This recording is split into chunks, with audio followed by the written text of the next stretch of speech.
Mummy, हाँ बेटा, दिवाली के लिए कौन सी मिठाई बनाऊं? जो सबसे सस्ती हो सभी लोग बना सकें वो बना लो। Okay mummy. नमस्ते दोस्तों, हैप्पी दिवाली आप सभी को मेरी तरफ से। आज मैं आप लोगों के साथ बनाने जा रहा हूँ एक बहुत ही सिंपल काजू कतली के जैसी एकदम परफेक्ट कतली की रेसिपी, जिसमें मैंने काजू नहीं यूज़ किए हैं। सबसे पहले मैं मूंगफली को भून के तैयार करूँगा, तो जिसके लिए मैंने ये एक कटोरी ली है और इस कटोरी से ही मैं सारी आज मेजरमेंट करूंगा। आप चाहें तो मेजरिंग कप का भी यूज़ कर सकते हैं। तो यहाँ पे मैं इससे नाप के 2 कटोरी मूंगफलियाँ ले रहा हूँ। इसको धीरे धीरे से भून लूंगा। आप लोगों को भी इसको इसी तरीके से भून लेना है। धीरे धीरे इसको लो फ्लेम पे ही भूने। अगर आप इसकी फ्लेम को तेज करेंगे तो क्या होगा कि हमारी जो मूंगफलियाँ हैं उनका कलर थोड़ा डार्क हो जाएगा और हमारी जो बर्फी है उसका कलर भी अच्छा नहीं आएगा। तो इसीलिए आप लोगों को भी गैस को लो करके ही धीरे धीरे इसको भूनना है। तो देखिए, हमें इसको भूनते हुए लगभग 10 से 15 मिनट हो गए थे और ये हमारी मूंगफलियों पे से छिलका अच्छे से उतरने लगा है और हमारी मूंगफलियां एकदम अच्छे से भून के तैयार। तो अब आप लोग इन मूंगफलियों को किसी एक बाउल में ठंडा होने दीजिए। ठंडा होने के बाद अब इसको हाथों से रगड़ के इस तरह से इसके ऊपर के छिलके को छुड़ा लेना है। और अब छुड़ाने के बाद सबसे दिक्कत आती है इसके छिलके को अलग कैसे करें। तो देखिए दोस्तों, इस तरीके का जो स्पाइडर होता है जिससे पूड़ियाँ वगैरह हम लोग छान के निकालते हैं, बस उसी से ही हमको अपनी मूंगफलियों को इस तरीके से झाड़ के अलग कर देना है। तो जितना भी हमारा वेस्ट होगा वो नीचे आ जाएगा। और देखिए हमारी ये कितनी साफ मूंगफलियां निकल के तैयार हो गई हैं। तो इसी तरीके से सारी मूंगफलियों को हम लोग निकाल लेंगे। तो अब हमारी ये मूंगफलियां अच्छे से ठंडी हो गई हैं। इस बात का ध्यान देना है कि मूंगफलियां बहुत अच्छे से ठंडी हो जानी चाहिए। आप चाहें तो इसको फ्रिज में भी स्टोर करके रख सकते हैं 10 से 15 मिनट के लिए। और इसको पल्स मोड पे ही हमें चलाते हुए फाइन ग्राइंड कर लेना है। अगर आप इसको बहुत ज़्यादा देर तक चलाएंगे तो इससे हमारा जो मूंगफली है वो ऑयल रिलीज कर देगा और हमारी मूंगफलियों का पेस्ट खराब हो जाएगा।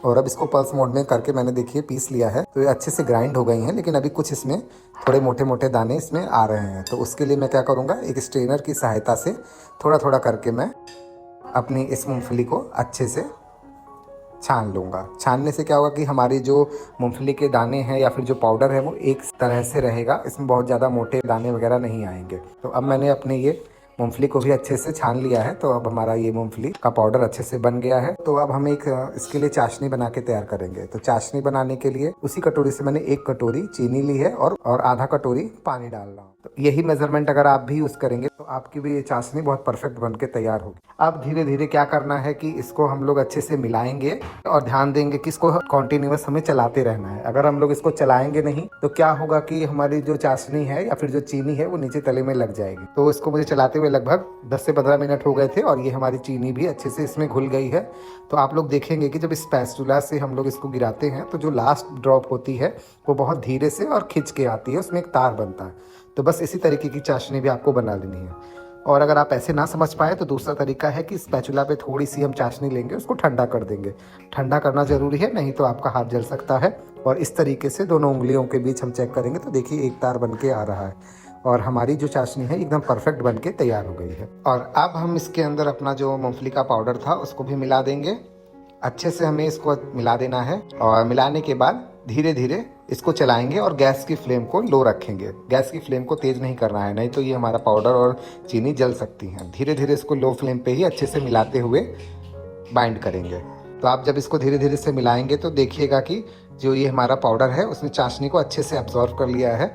थोड़ी सी ये अभी लिक्विडी टाइप का आपको लग रहा है, लेकिन आप धीरे धीरे इसको लो फ्लेम पे पकाएंगे तो ये बिल्कुल परफेक्ट अपने शेप पकड़ने लगेगा। तो देखिए दोस्तों, इसको मुझे पकाते हुए लगभग 10 मिनट हो गया था लो फ्लेम पे। तो ये कितना गाढ़ा हो गया है। अब क्या करेंगे कि स्पैचुला से कटोरी में थोड़ा सा हम लोग निकाल के इसको ठंडा होने के लिए छोड़ेंगे। और जब ये ठंडा हो जाएगा तो आप इसको जब हाथों से इसको इस तरीके से रोल करेंगे तो ये एक गोले के फॉर्म में कन्वर्ट होने लगेगा और ये हाथों की उंगलियों पे चिपकेगा भी नहीं। तो समझ जाइए कि हमारी जो बर्फ़ी है ये अच्छे से सेट करने के लिए रेडी है। तो चलिए अब मैं इसको गैस से उतार लेता हूँ। और अब मैंने यहाँ पे एक बटर पेपर लिया है और बटर पेपर के ऊपर मैं 1 चम्मच देसी घी डाल रहा हूँ। इसको फैला देते हैं। इससे क्या होगा कि ये चिपकेगा नहीं। अगर थोड़ा बहुत भी अगर चिपकेगा तो इससे हमारा ये प्रिवेंट हो जाएगा। और अब ये जितना भी मिक्सचर है मैं इस बटर पेपर के ऊपर निकाल रहा हूँ। अभी ध्यान दीजिए कि ये बहुत ज़्यादा ना तो ये बहुत ज़्यादा गर्म है और ना बहुत ज़्यादा ठंडा है। अगर आप इसको ज़्यादा ठंडा कर देंगे तो ये हार्ड हो जाएगा। तो अब इसको हम लोग क्या करेंगे, हल्का ये गर्म रहेगा तब इस तरीके से बटर पेपर की सहायता से हमें अच्छे से एक डो के फॉर्म में इसको कन्वर्ट करना है। धीरे धीरे मतलब इसको गूँथना है। गूंथने से क्या होगा कि सारा जो भी इसके अंदर ग्रेन्स हैं या फिर थोड़ा बहुत भी अगर चीनी के कण है वो अच्छे से मिल जाएंगे, क्योंकि हल्की सी चीनी ऊपर के साइड में क्रिस्टलाइज होने लगती है, तो इसको मिलाना बहुत ज़रूरी है। तो आप लोग भी इसको इसी तरीके से 5 मिनट तक हाथों से गूंथ देंगे तो ये एकदम अच्छे से डो के फॉर्म में कन्वर्ट हो जाएगा। तो देखिए दोस्तों, ये खूब अच्छे से मेरा जो ये डो है, मूंगफली का डो, ये अच्छे से परफेक्टली बनने लगा है। तो देखिए दोस्तों, अब ये अच्छे से गूंथ के तैयार हो गया है। अभी ये बहुत ज्यादा गर्म नहीं है, लेकिन हाँ, इसमें अभी गर्माइश है। तो इसी तरीके से आपको इसको ठंडा नहीं होने देना है। जब तक ये गर्म रहेगा तो ही हम इस पे काम कर सकते हैं। तो अब ये मैंने इसको एक स्क्वायर फॉर्म में कन्वर्ट कर लिया था और इसको धीरे धीरे रोलर पिन की सहायता से हम लोग थोड़ा फैलाएंगे। आपको ध्यान रखना है, ये लगभग 7 से 8 mm थिकनेस में मोटा होना चाहिए, तो ही हमारी जो बर्फी है या फिर कतली है मूंगफली की, वो एकदम परफेक्ट बाजार के जैसे लगेगी। इसका टेस्ट हल्का सा डिफरेंट होता है काजू कतली से, लेकिन खाने में ये एकदम काजू कतली की तरह सॉफ्ट और बहुत ही अच्छी लगेगी। अगर आप अपने किसी भी रिलेटिव को या अपने दोस्तों को इसको खिलाएंगे तो वो आपसे जरूर पूछेगा कि आपने इसको कैसे बनाया है। तो दोस्तों, इसी तरीके से आप भी बनाइए इसको। तो देखिए दोस्तों, ये अच्छे से मैंने इसको बेल लिया है और आप देख रहे होंगे इसकी थिकनेस भी बहुत ज्यादा मोटी नहीं है। और अब इसके ऊपर मैं ये थोड़ा सा सिल्वर वर्क है मेरे पास, मैं लगा रहा हूँ। अगर आपके पास हो तो लगाएं, नहीं तो इसको टोटली स्किप भी कर सकते हैं। तो इसको अच्छे से लगाने के बाद एक स्केल की सहायता से मैं इसको काजू कतली की शेप में काटूंगा। तो दोस्तों, अब क्या करना है कि हमें सबसे पहले एक स्केल की हेल्प से सीधी सीधी लाइनें इसमें बनाते हुए काटनी है। आप ध्यान रखें कि जो भी स्पेस हम लोग लेंगे वो एक इक्वल रेशियो में होना चाहिए। अगर इक्वल नहीं होगा तो हमारी जो कतलियां हैं वो अनइवन बनेंगी। तो लगभग मैं देखिए 1 इंच का गैप बीच में छोड़ के दूसरा कट लगा रहा। तो इसी तरीके से सारे कट में लगा के तैयार कर लेता हूँ। तो देखिए दोस्तों, अब ये मैंने सीधे सीधे सारे कट अपने लगा लिए थे। तो अब दोस्तों क्या करना है कि अब हम इसको हल्का सा क्रॉस करके काटेंगे। अगर इसको हम सीधा काटेंगे तो चौकोर बर्फी हमको मिलेगी, और अगर हम इसको हल्का सा तिरछा काटेंगे तो एकदम काजू कतली की शेप हमको मिल जाएगी।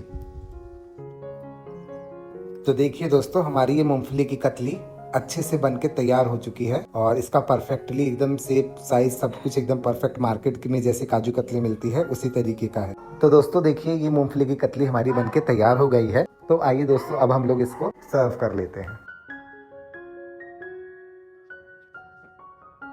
तो दोस्तों देखिए, हमारी ये मूंगफली की बर्फी अब एकदम बन के तैयार हो गई है, बहुत ही टेस्टी।